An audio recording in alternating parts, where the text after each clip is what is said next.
Viva Voz, com Vera Magalhães.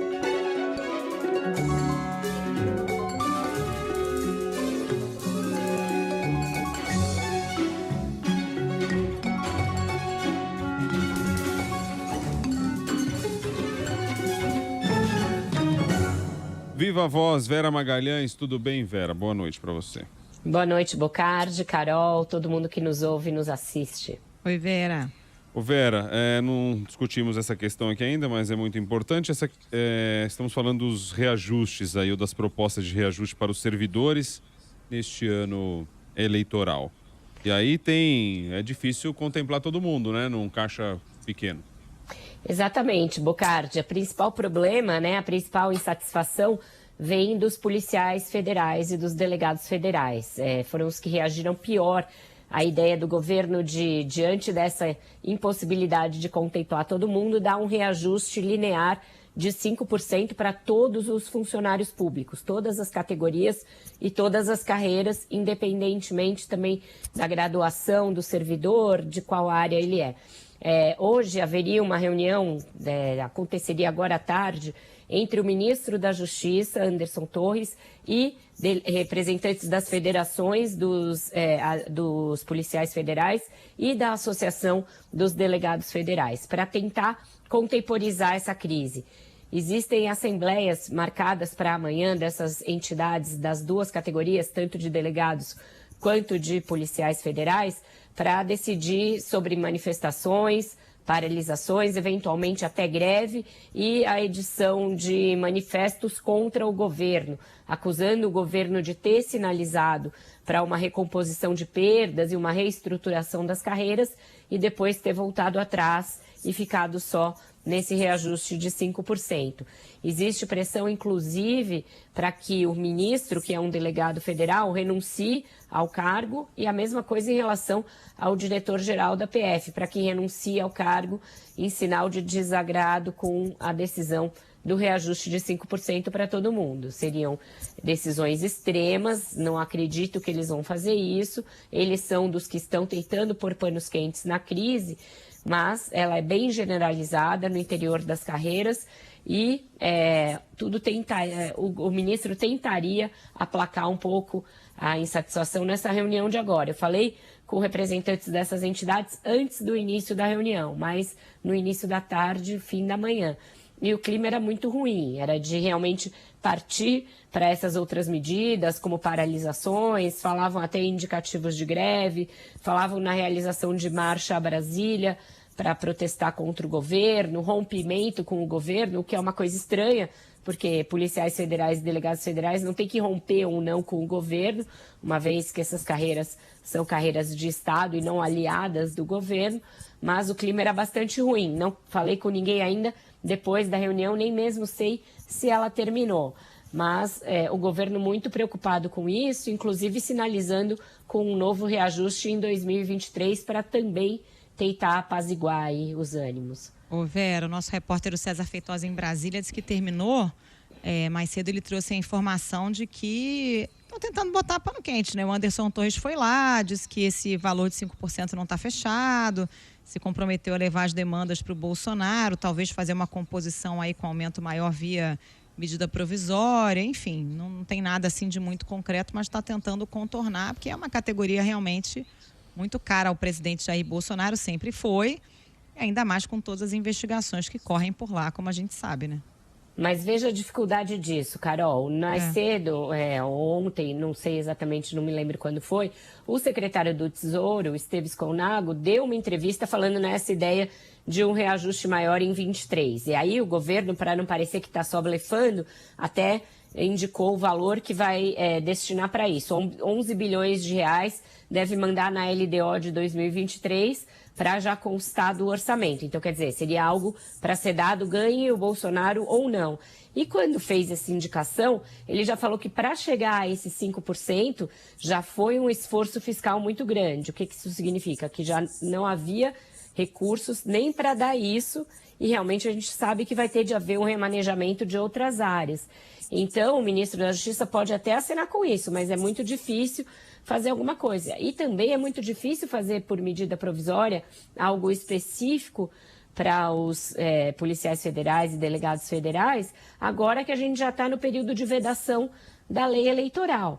Então, isso não poderia, por exemplo, superar o valor da recomposição da inflação.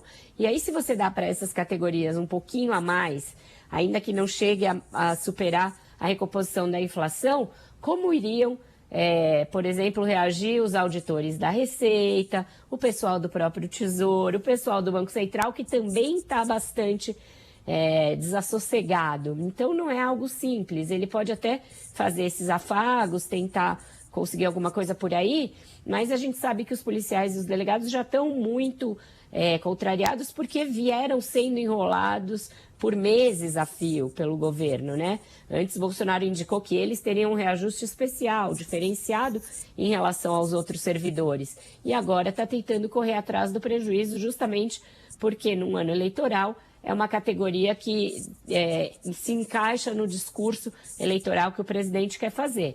Mas não vai ser simples sair dessa sinuca de bico. Se puxar um pouco mais para os policiais e para os delegados, aí vai ter paralisação. Já pensou uma paralisação de auditores da Receita no período aí de entrega do imposto de renda e tudo mais? Ou alguma coisa no Banco Central, num momento também tão complicado para o país, de inflação e tudo mais? Então, não é nada simples. O governo está lidando como ali é um elefante em loja de cristais com esse caso. O Paulo Guedes não quer ceder mais nem um centavo para além do que ele já deu. E a ideia é essa, vamos esticar para 2023, vamos dizer que a situação está difícil.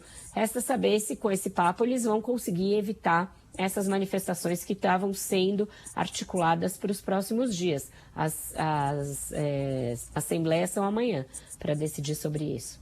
Tudo no entorno da eleição, que no final das contas você faz monta esse quebra-cabeça todo para depois, se o objetivo seu é conseguir a reeleição, é depois que você mesmo vai ter que administrar o próprio problema, né? Então, é meio que um dilema, né?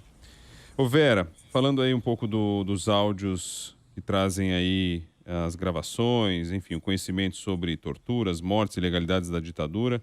É isso a gente vem ouvindo e falando desde ontem, com a publicação da Miriam Leitão, mas hoje o que teve de novo foi a reação do vice-presidente Hamilton Mourão, né? Isso, uma reação bastante debochada, Bocardi, meio cínica, por parte do vice-presidente Hamilton Mourão, como se não fosse algo de extrema gravidade. A Miriam revelou na coluna dela, vocês já falaram ao longo do dia aí na CBN, com ela mesma e com outros comentaristas, a respeito desse assunto, mostrando aí um material que foi trazido a público pelo historiador Carlos Fico, da UFRJ, que mostra 10.000 horas de sessões do Superior Tribunal Militar entre 1975 e 1985, e que eles não só tinham conhecimento que havia tortura, que havia morte nos porões da ditadura, como alguns se preocupavam com isso e outros também faziam troça, faziam piada, faziam brincadeira a respeito disso.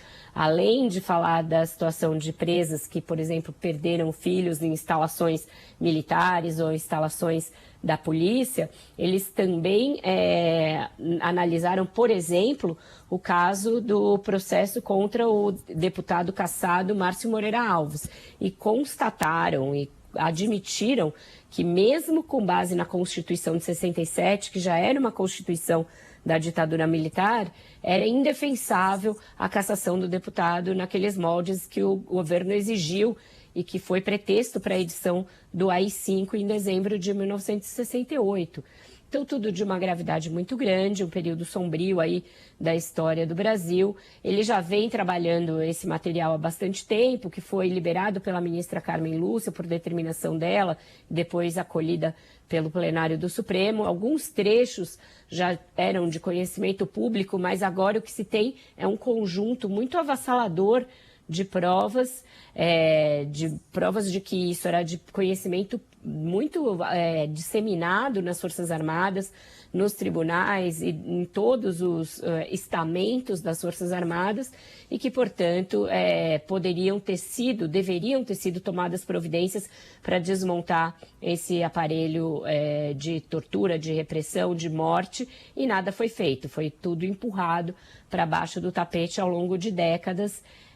Muito triste e lamentável a manifestação do ministro Mourão. Ele disse que teria de trazer as pessoas dos túmulos para que houvesse alguma reparação, alguma punição. E a gente sabe que o Brasil foi um dos países que fizeram a mais pobre análise desse período de ditadura e que a nossa anistia acabou por varrer para baixo do tapete os crimes cometidos pelo Estado brasileiro, em vez de promover uma reparação para que isso justamente não voltasse a se repetir, para que a gente não tivesse agora a possibilidade de um governo que nega um passado que está aí escancarado, que está mais do que demonstrado. Não só, já estava em livros, em depoimentos, pela Comissão da Verdade, pela Comissão Arnes, enfim, por muitos mecanismos e muitas instituições, e agora com mais esse acervo de áudios macabros aí, também fica muito consignado um período sombrio da história do Brasil.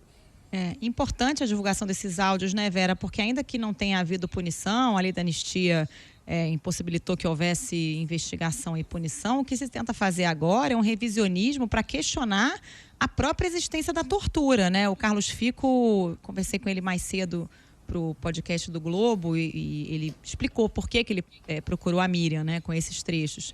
Foi motivado justamente por aquela declaração do deputado Eduardo Bolsonaro, fazendo chacota da Miriam nas redes, dizendo que tinha pena da cobra, e depois um vídeo dele questionando a própria existência da tortura, dizendo, não tem outros testemunhos, não tem um vídeo para comprovar e tal. E aí o Carlos Fico, que já estava trabalhando nesse material, procurou a Miriam com alguns trechos, justamente para corroborar o que todo mundo já sabe, que está no livro de história, que a tortura existiu, os generais tinham conhecimento, o STM...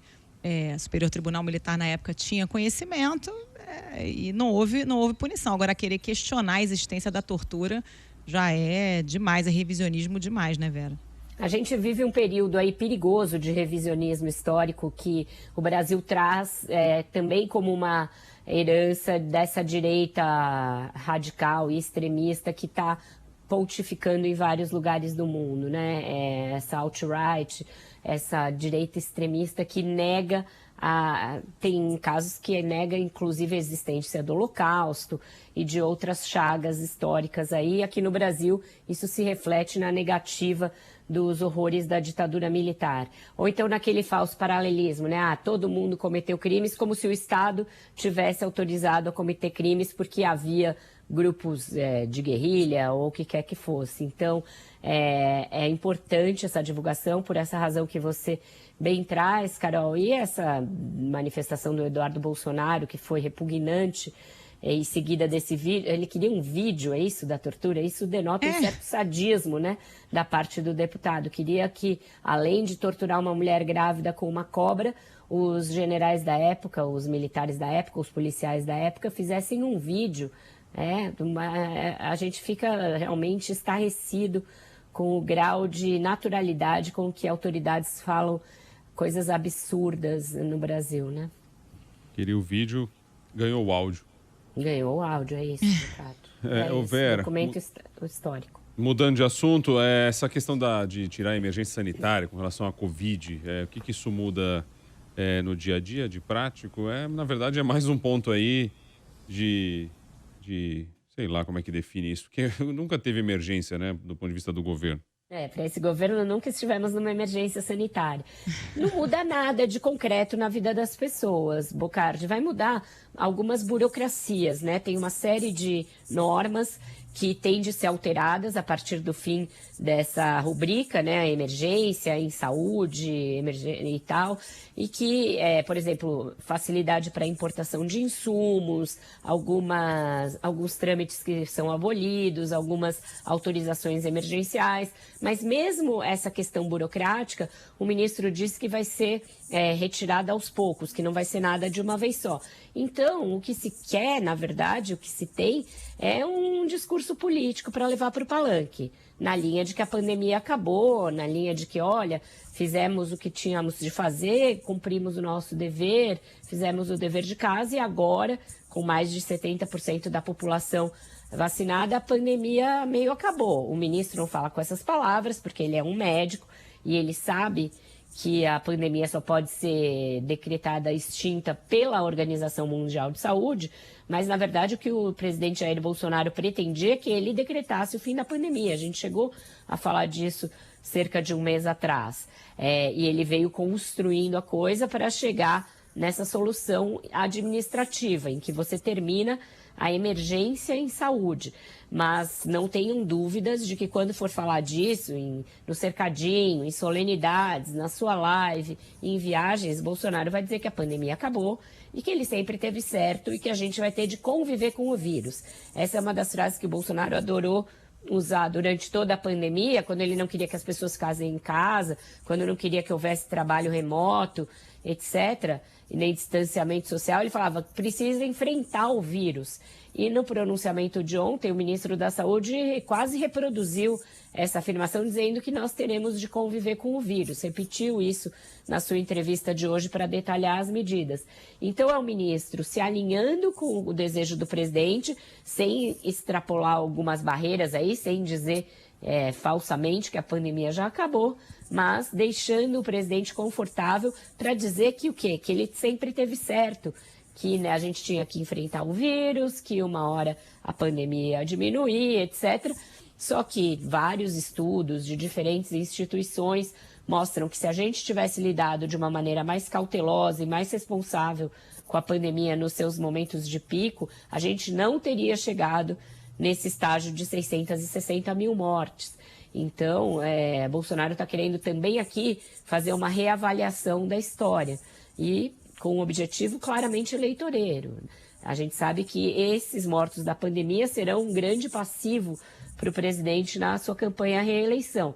Então, ele quer criar uma narrativa segundo a qual, olha, fizemos o que podíamos, matou no mundo inteiro e agora, diante da vacina que o meu governo comprou, é isso que ele vai dizer, apesar dele ter advogado contra a vacina, trabalhado contra a vacina, demorado para comprar a vacina, ele vai dizer que o seu governo forneceu as vacinas e que agora aconteceu o que ele previu que aconteceria e que nós vamos ter de conviver com o vírus. Vai tentar, portanto, minimizar os grandes estragos causados pela gestão errática e bastante irresponsável da pandemia por parte do seu governo. E mais uma vez o governo anunciando as coisas antes de combinar com a área técnica antes, né? Porque a Anvisa, por exemplo, informou que está revisando as normativas sanitárias diante do fim aí do decreto de emergência, porque tem, por exemplo, vacinas e medicamentos com autorização para uso emergencial. Aí como é que você usa a vacina se não tem mais emergência e autorização emergencial? Vai prorrogar por mais um tempo? A Anvisa está vendo ainda como é que vai fazer, né? O que o ministro falou é isso, vão prorrogar por mais 45 dias o uso emergencial de alguns medicamentos, autotestes, vacinas. É justamente isso, Carol. Não é uma medida administrativa pensada, estudada, que reflita tudo aquilo que vai estar envolvido. É uma pressão do presidente e uma tentativa do ministro de atender a essa pressão, dando a ele um discurso eleitoral. Então, isso que se trata, ele aproveitou o domingo de Páscoa para dar essa notícia. Isso também tem uma simbologia, né? Entrar na casa das pessoas em cadeia de rádio e TV pleno domingo de Páscoa para dar essa notícia. Tudo isso faz parte de uma estratégia de marketing muito pensada e orquestrada para dar ao governo uma saída num dos temas que mais são complicados para o presidente na sua campanha à reeleição. Falando um pouquinho de candidaturas aí, de eleição, Simone Tebet do MDB diz que não quer ser vice, não aceita ser vice. Ninguém quer ser vice, eles querem se unir, querem encontrar um único nome, mas todo mundo quer ser o único nome e ninguém quer ser vice. É mais ou menos isso, né, Vera? Maravilhoso. A gente vai acabar lançando uma candidatura coletiva, como essas que tem mandato coletivo, né, de deputado. Já pensou? Mandato coletivo de presidente. Cada um governa um ano, né, sem vice. porque ninguém quer pegar esse downgrade aí. Imagina, eu vice, eu com os meus 2%, você vice de alguém. Tem que ser vice no próximo ano. Se você for pro segundo, eu sou vice no primeiro. Daí, né, podem fazer isso, né? Um rodízio. Você vota nesse chapão, cada um governa um ano, outro é o vice, aí o outro é um ministro. Enfim, a gente debocha porque é para mostrar para o nosso ouvinte e para o telespectador o quão descolada da realidade está essa discussão sobre terceira via. Eles estipularam uma data, que é 18 de maio, para chegar a um candidato único, e o que a gente vê é que eles patinam em torno de qualquer tentativa básica de se chegar a um consenso. Não tem consenso interno nos partidos e não tem nenhum consenso entre eles.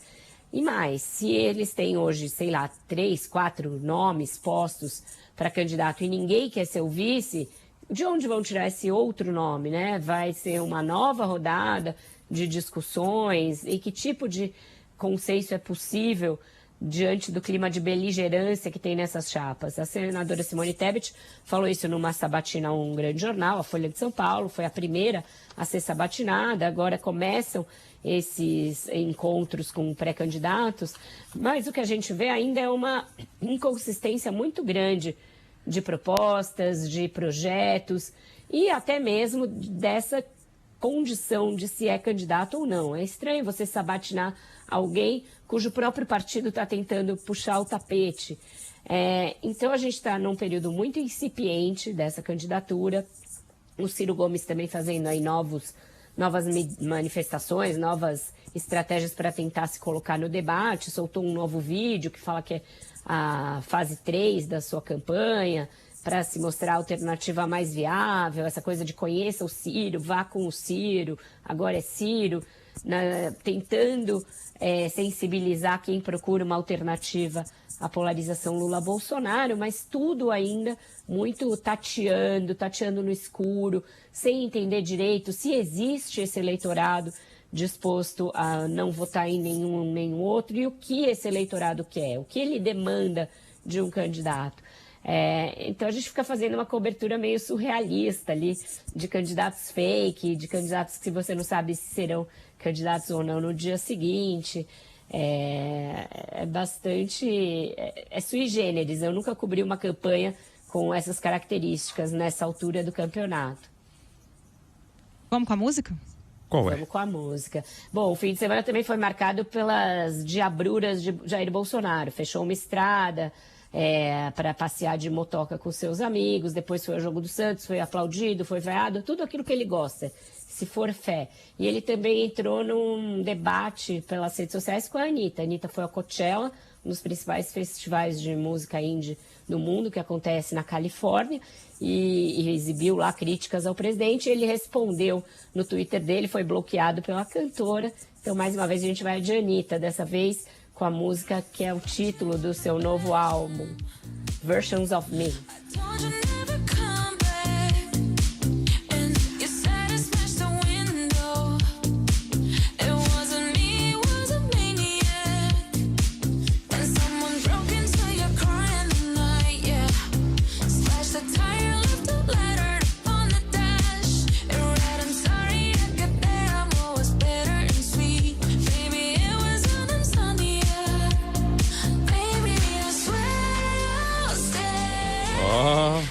Boa pegada, hein? Boa pegada.